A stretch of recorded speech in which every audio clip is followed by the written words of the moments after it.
notes when he was given an offer for a brand new story, which he was looking for after two more or less dubious outings with his first two operas. The second one was finally granted a success, but Strauss didn't think so. He wasn't very satisfied. He was looking for something new, and it had been several years since he had tried his hand at writing opera. And when a writer named Adam Lindner approached him and said, "I've got a great story for you. I've just finished, seeing Oscar Wilde's French poem, Salome, and wouldn't this be a good idea?" And Strauss sort of to it and gave it some thought, but really it didn't really take light for him as being a real opportunity until he suddenly found himself confronted with a chance to go to it, and he did. And so this is all really the way he worked. He was constantly actually writing in his mind, and he was very capable of doing that because Richard Strauss was a genius. And he was, in many respects, the vanguard of the new music at the end of the 19th century, moving to the 20th century. And we have to talk about that too, because there's no way that Salome stands up as an opera for any of us until we sort of see it in that remarkable context of being stunning new music for its day. The Strauss we understand, of course, is the Strauss of Rosenkavalier, or Ariadne of Naxos, which was just done by Opera Nuova last summer, and it was really quite fabulous, I thought. And Ariadne was also done by Calgary Opera very, very recently, and there's so many very, very fine good recordings of it. But that is the Strauss, the conservative, who has really taken this remarkable comic detour. And the Strauss that is integral to our understanding of his background, what he grew up with, is the Wagnerian Strauss. And this is really in Salome and Electra, sort of the fruitive point, that we come to the end of a very, very important era in these two operas in his writing at this point, before he turns to become the Strauss that most people know and love. So this is why we have to, I think, see this in a remarkably different context. We often think of Strauss as a revolutionary. Yeah, is he? He is sort of a revolutionary, but he is really, in many respects, also continuing from Wagner. So without further ado to this opening, I think I'd like to just move on to our slides and have a look at this unfortunate pale wash of the Caravaggio painting of John the Baptist's head. And of course, this is always the most attractive, or least attractive part of the opera, and that is the beheading that reaches about the 2/3 to 3/4 mark of the work. This is a one-act opera, and it is a very long one-act opera. If you're ever interested in anything to do with Caravaggio's history, by the way, and I love Caravaggio very, very much, most of the executions, severed heads, and anything where someone is being horribly, horribly tortured or murdered, all take place mostly at the end of Caravaggio's life, and the head is always his. It is, in fact, a self-portrait almost every time, and that is Caravaggio himself who has been beheaded. So this is a classic long-running theme, and the Salome theme has been with us a long time. And the idea of Salome as a kind of odd woman in history has been coined in many ways, and one of them has been, of course, as a femme fatale, hence the title. This is not our femme fatale that we understand in 21st century, 20th century movie literature. We usually think of fatal attraction and something that just ends in mutual destruction. And speaking of that, that would be Tristan. So we kind of come full circle to this idea of fatality through love. Although with Salome, this is a very, very odd kind of love, and we'll get to that in just a moment. But at the very least, we have to start with this very, very important opera. Tristan, for all of music history, is the bar that changes everything in the 1860s. If anything, really the 20th century began around 1865. And this is a very, very hard concept for us to wrap our heads around when Verdi is still writing masterpiece after masterpiece, and we look at that most of the Brahms symphonies are written around this time and thereafter. A lot of what makes music remarkable is that we enter into a tremendous golden age. where we're tripping over about 20 to 30 remarkable composers who know how to master the orchestra and how to work with it. And they're almost all of them working in very, very different languages and very, very different idioms. And a lot of that too comes down to Tristan. If it's not for Tristan, we don't have this tremendous fecundity of possibility of what to do with the orchestra. And why do we need to worry about the orchestra? It's always my central thesis in life, because the orchestra is the way that we get inside new understandings of the human psyche. It is the way that we actually can explore in a very different way aspects of what cannot be said or what is not said by the singers. And I think Verdi was the first to really realize this to its fullest potential. From La Traviata onward, his orchestration constitutes a kind of second libretto. And even after that, he is always working to that end. Certainly, there's no doubt that Otello has this as a common feature, and a lot of his mature operas, La Forza d'Agostino, Masked Ball, all of these operas have a kind of second libretto ensconced in the orchestra itself as it grows in a lot of detail and a lot of minute, remarkable, piquant coloration. But at the same time, Wagner was working on the same idea. And we often just go out and blanketly credit Wagner as being the only one, but Verdi wanted the new opera too. He wanted a new and expansive concept that broke down the barrier of recitative and aria. Wagner solved that problem by just getting rid of all of them and just having continuous music all of the time. So standalone pieces like a love duet was more like a concession to his fans. You know, people pestered him for Siegfried to have a love duet with Brunhilde at the end of the opera Siegfried, and he finally gave in and wrote this rapturous 20-minute love duet that is a sing-a-thon unlike any other in the history of music. I mean, we are just duetted into oblivion with that piece. So the sense of the long-breathed phrase became the norm. Everybody flocked to Bayreuth to hear these operas because this is where they were best performed. And in doing so, he created a new aesthetic and a new ideal. Strauss inherited that ideal. He was born to it. Except that what Strauss did after Tristan was quite different. Strauss, in fact, wrote symphonic poems. This was his way, and one of his most popular, after huge successes, conducting Don Juan, for example, and Heldenleben, came Till Eulenspiegel, the merry pranks clown who sort of runs around thumbing his nose at the academics and generally causing disarray and mayhem, and finally even fights with the devil himself, according to the legend. So Till Eulenspiegel became quite a merry romp, and it became also one of his most successful coloristic palettes. He wrote about 7 or 8 successful tone poems in the 1890s, and he became very, very much widely known as the bad boy of music because what he was doing was stretching orchestration to a very, very different level. He was pushing instruments to far wider ranges. He was using new instruments in the orchestra. He was also using them in far more impressive combinations, and yet, at the same time, he was really still writing in Wagner's language, but just a little more so. And how was he doing that?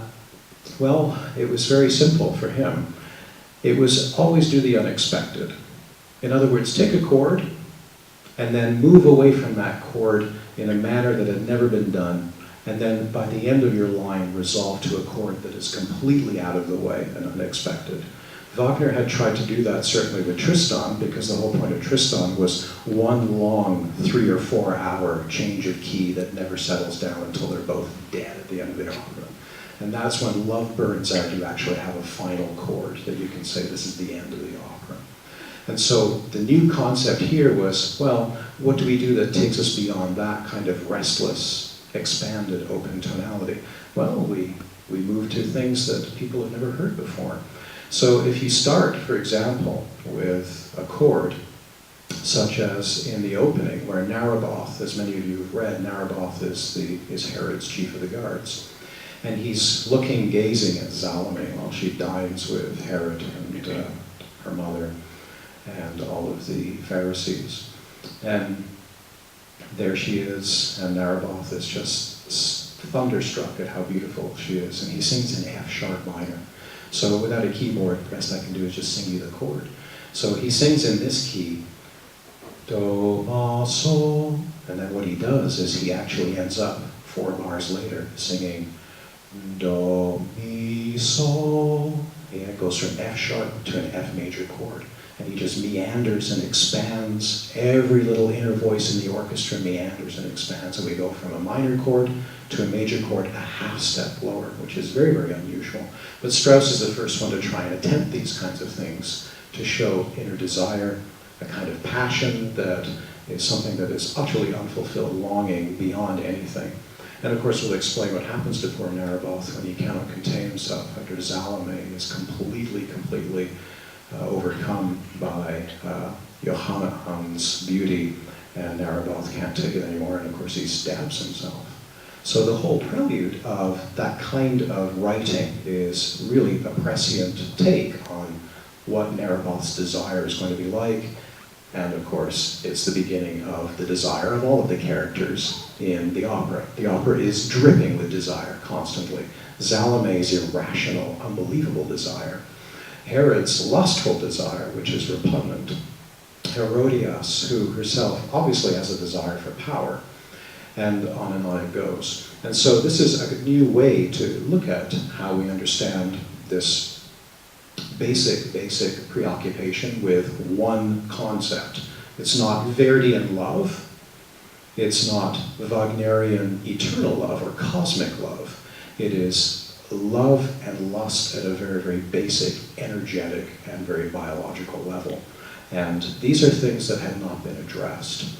But they do get addressed eventually. Perhaps one of the greater turning points is in the early 1890s when Claude Debussy writes Prelude to the Afternoon of a Faun. And in that symphonic poem, a very, very simple plot ensues in this 10-minute work. It's very exciting. Don't fall asleep while I tell you this. There's this mythical half-man, half-goat. He's asleep. He wakes up. He wonders, I just had a dream. Was I just with 3 amazing women? Or was it a dream? I'm not sure. Ah, well, it's a nice day. And he goes back to sleep. The end. So this is definitely not Verdi at his top, right? I mean, this is, of course, the new way to look at some of the more internal aspects that have not been written about, that take place within the human brainstem and body. And so there's a neurological correlate to this in these kinds of plots, and that is that instead of actually talking about the exteriority of love itself, we are now talking about a focused interiority about what these mechanisms are that make us have these very, very natural reactions. And that is sort of waking up after a nap and feeling just slightly tingly and good, and then falling asleep again. And that's what the 10 minutes are all about. But to do that, you need a new language. You have to be able to work with the score and work with the orchestra in a way that's completely different. It's not enough just to say, we're going to write about something that people are going to attack as decadent and precious. We need something about this that's going to convey a new sound and a new interest, something that's going to reanimate and recaptivate music itself as it pushes into new territories. So we'll come back to this idea as well, because it's very, very important to understanding Salome. And happily, we're going to hear from my friend by phone, Ben Garstad, who is a professor of classics at MacEwan, and he's going to talk to us about the biblical Salome and how Wilde worked with it. And we're going to try and sort of link up that half of the Salome idea with Strauss's use of Salome and the femme fatale and what that actually means. So, along with that, of course, we have to take a look very, very carefully at all the Salomes that have been. All of these have one thing in common. They are all renderings of Salome around the turn of the century. There was a fascination with her that predates the opera and also postdates 1905. And this takes you from everywhere from Max Klinger through all of these, in fact, all the great artists of that time who were interested in creating in multiple stylistic manners, exaggerated, expressionist, certainly grotesque. All of them are there for the viewing, and there's many, many more as well. So this is not just a one-off. There is a fascination with this that is very much like a fascination with another femme fatale, whom we will talk about shortly. Salome did not really do very, very well amongst the critics at all. Salome was massively popular, but people just couldn't figure out why. The critics didn't like it, and everybody from, of course, Wagner's great inheritor of the Wagnerian tradition. People are always guarding, the Wagnerian tradition. In fact, Bayreuth is still run by a Wagner descendant to this day. Cosima Wagner to Thomas Mann at the top, to the Kaiser himself of the Second Reich. All of them just thought it was just going to get him into trouble, or that it was just too decadent. I mean, good heavens, Cosima Wagner was herself no prude, but I mean, even she couldn't take it, and she pronounced the opera as being obscene. Marie Wittig, who's on the right, who's the first Salome, said, "I am a decent woman." That was her reaction to the score, and she handed it in. Of course, as you may have read in my notes, when the Czech tenor playing Herod had shown up to the first rehearsal saying that he'd learned all of his lines and he had the entire opera memorized, this kind of shamed the others to get back to work, and they proceeded with it all the same. But it was really not easy for people to accept just what they had to do on stage, and this is probably one of the bigger humps to get over, probably in opera history. And it was, I think, probably a really strong far distance from Carmen, another femme fatale. And that's why. I think that we sort of get to our point of understanding what something's about, and then when we're challenged again, we have to take time to adjust to what we're being asked to accept. Carmen also caused a scandal. I think many of you may remember that too. I mean, good heavens, there were people, chorus girls, smoking on stage in the mid-1870s. This was outrageous, absolutely outrageous, to say nothing of the fact that Carmen, a gypsy who has to be free, who is trying to understand her own self in terms of not just her freedom, but has she really found true love or not? And maybe she has with the bullfighter. We can't be sure. It's quite ambiguous. But that sense that a woman has the right to choose that, to find that, was intoxicating for writers. So you can see that with that precedent set some 30 years later, when Salome appears in 1905, there's a kind of reawakening of this concept, except that it's covered with not just a veneer, but a very, very thick rind of a lensing, shall we say, a lensing of near insanity and obsession. So what is that about? And that's something we also have to talk about. So this has been around for a while. Here are some of Moreau's prints. As I'm just looking at this now, it looks like it's Salome dancing for Herod, and then we have Salome, I think, tattooed in the middle panel, and then we have sort of Salome, the apparition.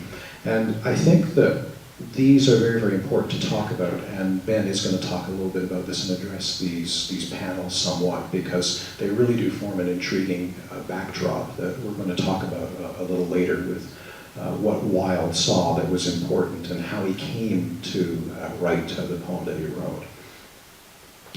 So we should talk a bit about the role itself and what made it important.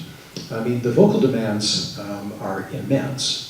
But it is basically, it is Isolde and it's Brunhilde again. It's the same kind of range, the same sort of demand, except that at the low range, this has to be sung by a dramatic high soprano. There's just no question around it, because mezzos have attempted the role, and by the end, they are so unbelievably exhausted that it is debatable they can even go out for another performance 2 or 3 nights later. So it has to be a high soprano.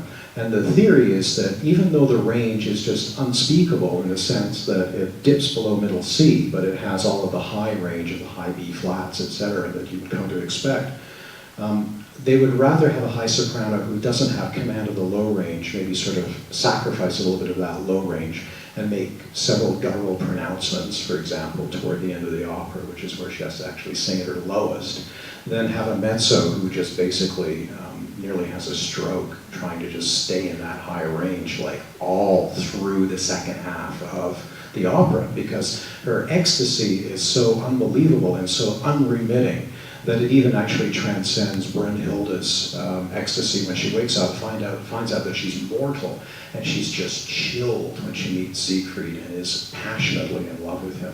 This is something that even moves well and above and beyond that. So there's a real pronounced need for a high dramatic soprano who can, of course, have stamina and power. And that's really, of course, a common theme for all of those dramatic roles. So this is a stamina role, first and foremost. It's also a crazy role. And I'm not using that in a deleterious or derogatory manner. It's very, very hard for people to come to this without sort of thinking that Salome is just a little out there.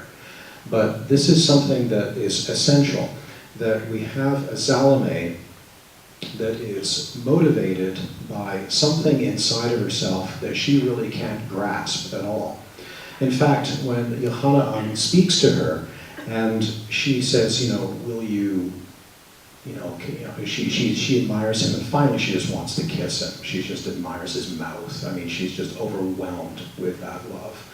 And maybe the best way to explain it before I play you a track of that whole section is, we all remember Faust, and I think I've talked about Faust too before. When we look at Faust's love, Gretchen, who's a young girl who's 16, she meets him, and she doesn't know, of course, that Faust has sold his soul at this point and that he's virtually immortal. But she's held by him, and it's that sense of being held by this man and the power that brings. And she sings in Schubert's song, oh, his glance, his eyes, and oh God, his kiss. And so that obsession of just looking up at his mouth, as of course she's about to be kissed, is crucial to that song.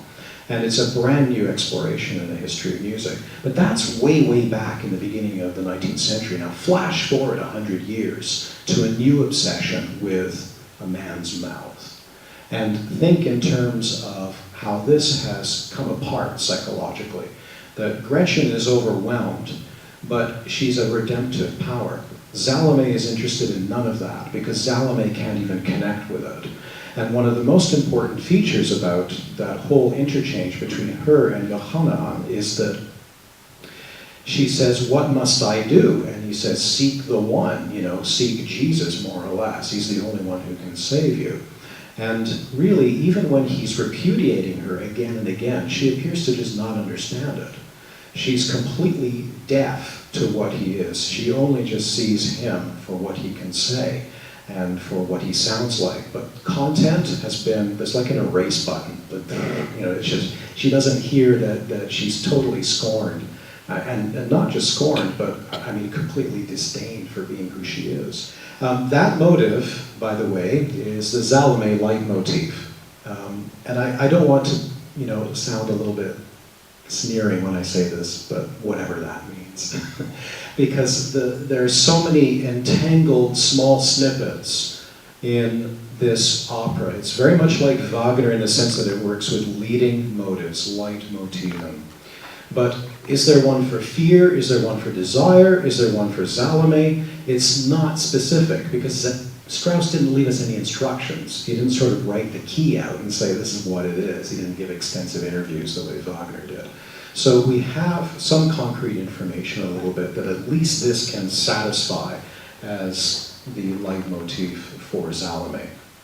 And I think that a lot of the hooks and the angularity of that melody show up in this as well. And it's constantly inverted, transformed, redone again and again.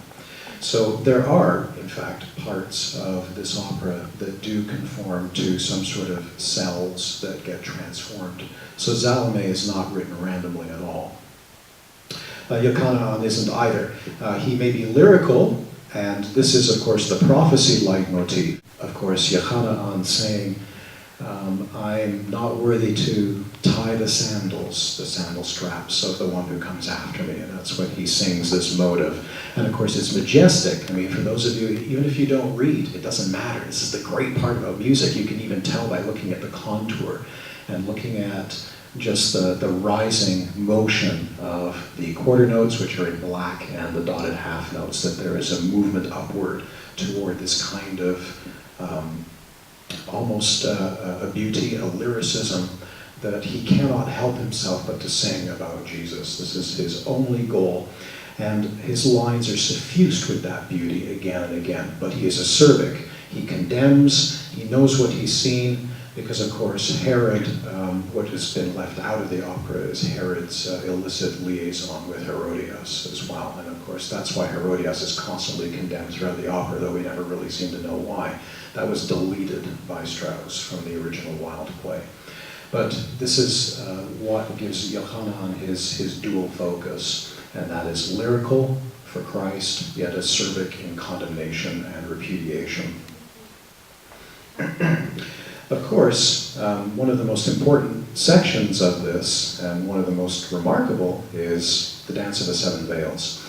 And it's considered the centerpiece, and yet it's so funny because when I go through this opera, I'm absolutely amazed that when I get to the Dance of the Seven Veils again and again and again, it's just yet another great moment, one following another. It's certainly something that everybody looks forward to, and there have been many, many great dances in the history. And we should probably come back to that for sure. And there are many, many ways to do this. Certainly in one version, which many of you might well be familiar with, and certainly at Edmonton Opera we are. This is the Nadia Mikhail, Thomas Moser, Michael Vola, with Philip Jourdain conducting, and this is the Glyndebourne Blu-ray, which I highly recommend because the singing is just really sort of outstanding. It's a really, really good modern version of this. I also recommend the Birgit Nilsson classic. How many people have heard the Birgit Nilsson? That great, that's terrific. It's really outstanding, isn't it? It's almost, it's its own model of how to sing that role. But I'm prejudiced. Birgit Nilsson's my favorite soprano, actually, of all time. But that's just me speaking again. So I think that with this dance, everybody puts their own stamp on how to do it. And I'm certain Edmonton Opera will find its own original way to do that. And hopefully we'll hear about that a little bit later as well. Slightly out of order is, of course, what happens as a result of the dance is, and this is taken directly from the, this is a screenshot from the Glyndebourne that I just referenced, right after Yochanan's execution. And, you know, the blood is sort of optional, how much blood you use or don't use. For example, in the COC production of Salome, which was very, very successful last spring, there is actually quite a lid put on the blood. It's a very, very clean production. So in others, you have people just covered in it. So there's huge, huge variation as to how that's done. And this is why I put that there, because of course, as we know, this is her reward for dancing for Herod, who is lusting after her. He offers her anything and everything. Finally, even the veil of the temple of the holiest of holies, which she turns down. One of the things, too, that you should know is there's always threes of something. Strauss has cast everything in threes. There's sort of three rejections by Yochanan of Salome, and there's three offers until finally there's the execution. He just says no 3 times to her until finally he gives in and relents to her, and on it goes. And here are the many dances I was telling you about. I love, though, top center, if you could look at this, the Kazuya Akimoto, which I really, really love. This is a beautiful setting of the Dance of the Seven Veils. And the reason I like that dance so much is because the Seven Veils, in many ways, represent sort of the removing of the subconscious of Salome. So it's not just a veil that is revealing her physically.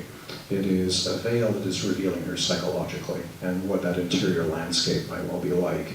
And there are many ways, of course, too, once again, to get to the heart of what is at the, the final layer of that. And so many sopranos do things very differently. Carita Mattila, who really basically owned the role until about 2002, until she retired from the role, and Electra as well, always finished up naked when she did it.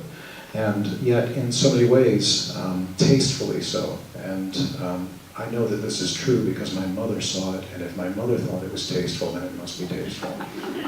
So it's definitely for real.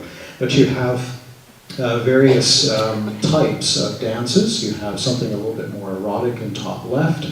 You have something that is more balletic in the lower panels. And then you have, of course, Robert Carson, who in the Torino 2008 production just had everybody become naked, and they all just sort of end up taking their clothes off at the encouragement of Salome, which is a little extreme. I'm almost certain Edmonton Opera is not going to be doing that.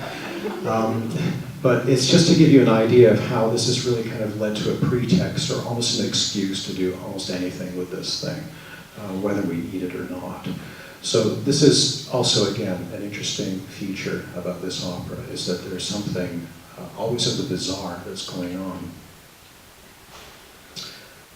I have no idea why that is in my presentation. Oh yes, of course. I wasn't just attracted to it. I mean, it was yes, because in fact many people do wind up literally not wearing anything at the end of the Dance of the Seven Veils.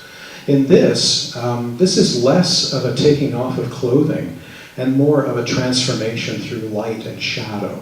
And it's a remarkable, again, it's more of a tip of the cap to something more of the psychological domain taking place. That is, the layers psychologically revealed. What takes place underneath is more and more of an understanding of what Salome might have been as a child, or how Salome came to this process to be where she is, or how she became the person that is obsessed with Johanna as she is. And of course, total nudity doesn't always sell everywhere. Here's the Rome Opera production, and this, of course, caused the scandal in Salome, and that was about 6 years ago as well. So it doesn't always work in the most, what you would think, liberal places. And that dance is absolutely stunningly beautiful. This score, if you look at it, is not just trying to get at some of the aspects of Near Eastern mystical sounding instrumentation, but for those of you who can read, that is a stunning array of chords that have and bear almost zero relationship to one another tonally in the tonal landscape. They bear a new relationship to one another in a new vocabulary, in a new world. And that's what makes this a very, very brilliant score. It is coherent. Strauss has found a way to make new music work. And I think one of the things, too, that we have to understand about this is that this set an opera to the largest number of instruments ever used at that time, which was well over 100. The score is enormous. And one of the things that Salome did for the first time, that in fact there was only one other composer working at this level, and that was Rimsky-Korsakov. And it was about finding so much piquant detail that the detail in the score could even go unheard. And it would be up to conductors trying to elucidate those tiny lines as much as possible. This is not a trivial matter, because those tiny lines stand for some of the psychological insights that we have to characterization too. That's what makes orchestration fascinating. And what makes Strauss fascinating is that he is actually endowing the orchestra with a tremendous sense of the physicality of what she's going through as each instrument plays its different color in different revelatory ways. And so we come to obsession. And really, in the final analysis, to wrap up my presentation, what is the point? Why do we have such obsessive moments, and why did this become the crucial aspect of this opera? At this time in history, I think many of you have read in my notes and already even know the answer, that neurology had moved beyond just simply studying this new chapter called the brain. And in the 1880s, 1870s, 1880s, 1890s, there was a new movement afoot to understand what the brain actually did. And in France and Germany, when the brain was understood, particularly in the frontotemporal lobes, to control speech and to control aspects of putting together speech and logic and language, this was a huge revelation. And so by 1910, Corbinian Brodmann, who was a very famous professor, got all of his grad students to look inside the brain and figure out what each area did, and they would hand in their results to him, and then he would label it Area 1, Area 2, Area 3, basically in the order in which they handed him their data. So that's why we have over 40 areas of the brain, but they're all enumerated out of order, just irrationally.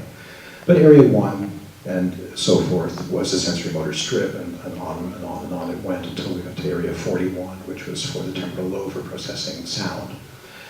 But at this time, the Viennese in particular wanted to take this biology and turn it into something a little more grounded in human reality, of something new and emerging called psychology. And one of the emerging properties of that was the psychology of the female persona, and the female persona as having an undercurrent of great sexual power. And this was termed femme fatale at that time. That was one of its many, many terms. Again, very different from what we knew, or what we have known today. And in that determination, a lot of the colorations of this power going off the edge into hysteria became a pronouncement, not just by Freud, but by many who followed him. So today, this is loosely understood to be a tragedy, of course, a deviation in what happened to psychology. And this is a very, very long story, and it's not one that we can get into great detail. But suffice it to say that there was a repeated telling of this tale, not just in Salome, but also in Electra, where Electra has a fascination with her father and has an Agamemnon motive that she utters again and again. And this then is also recurrent in Bluebeard's Castle, 1911, 1912. It also comes back in Schoenberg's Auditorium, which many of you as Edmonton opera goers may well have gone and seen when that came to Edmonton. How many of you saw Auditorium in Bluebeard's Castle and went to that? Because I thought that was tremendously successful. It was a remarkable dual production. But all of those have the same things in common. Indeed, so does Peter Grimes, which is also going up and is up now, in fact, at the COC. And I'm going there to speak for Peter Grimes in 2 days and going to fly to Toronto to give a chat for that. And they all have the same thing in common fundamentally, and that is the dissolution of the personality, the dissolution of the persona. And at first blush, why was it that women were the initial individuals for this representation? We can blame Freud, because this is how Freud interpreted feminine sight, and going over the edge became part and parcel and property of what that power, that female power, embodied. It is unfair. It is, of course, to me, highly, if anything, uncertain. And nowadays, of course, it strikes us as being even sexist. But the essence of it is that there's a tremendous power at work. And that is what is at the source of this obsessiveness for him. It's almost as if she wishes to gaze into something that people cannot gaze into. And for more of that, Ben and I are going to certainly talk about it. Ben is going to talk about that a great deal. And that this is the diving into the interior world, into the dissoluble world of the psyche that Salome is entering. And Strauss wants to take us there with this new language.